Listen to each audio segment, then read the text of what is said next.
Hello, this is Father Michael Nasser coming to you from St. Nicholas Orthodox Church here in Grand Rapids, Michigan for this week's Midweek Reflection. And this week I am reflecting on seasons. One of the reasons I'm thinking about seasons is that for the first time the S word has shown up in the Grand Rapids, Michigan forecast. That's right, potential for snow flurries, either overnight hours tonight, maybe later in the week. Just a little flurries, don't get worried anybody. But obviously winter is on its way. The seasons are changing, the leaves have pretty much all dropped.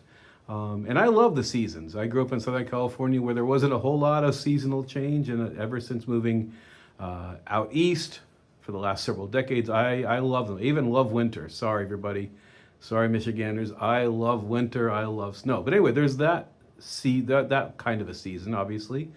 Fall, winter, spring, summer. There are also other kind of seasons because in these days we're seeing signs of season's greetings because we're coming into the Christmas season. But it's sort of overlapping with Thanksgiving, which is not quite a season, but it's sort of attached to fall and there's some things around it. So there are seasons of the year, not just the Christmas celebration of the birth of Christ, but all the lights and the tree and the decorations in the store and all those kind of things.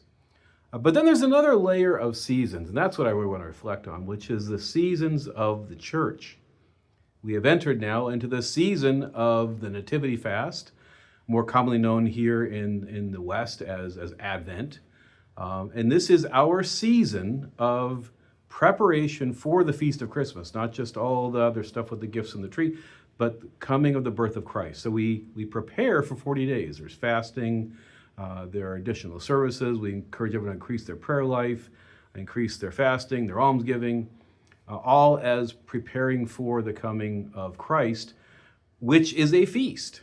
And so part of what happens with all these seasons, just like with the seasons in other dimensions, the seasons of the church all lead to and then follow after feasts. So you have seasons of fasting, which lead into seasons of feasting.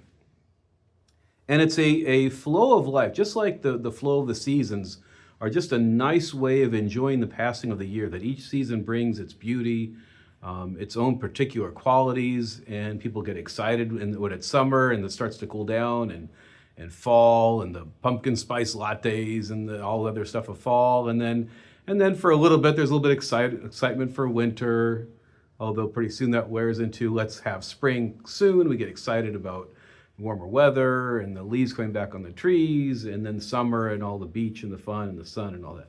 So it's a way of living life, not just day to day, but experiencing a little broader experience. The spiritual seasons are the same for us, but they do it for us spiritually. They take us out of living of a timeline of a calendar or even just physical seasons and weather, but of spiritual ebb and flow, of spiritual times where we focus on particular things, and then in certain other times we focus on other particular things.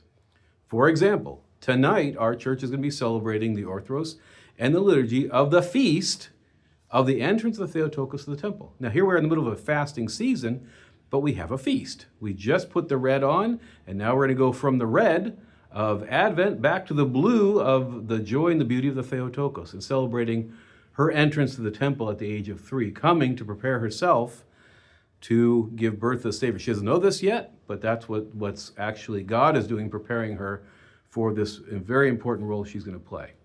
So I just want to encourage everyone, as we see the seasons come, fall, winter, spring, summer, as we see the holiday seasons, those seasons come and go, that there is a beautiful strength and a beauty and a nice rhythm of following the seasons of the church, the spiritual seasons of fasting and then feasting. It's just another way of growing in our relationship with Christ in a way it's a broader view. It's not just a day-to-day thing, it's a whole season. And that's one of the things that helps us focus on the things that God is trying to bring to our attention. So I want to encourage you, look at what's going on in the church, follow the seasons, follow the feasts, celebrate the feasts. If you're at St. Nicholas, be there tonight when we celebrate this beautiful feast.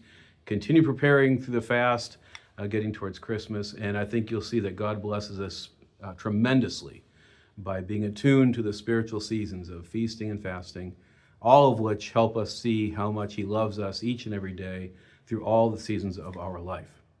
So I hope you found that helpful. If so, please share with anyone you think it would be helpful for them. And God willing, we'll see you in next week's video.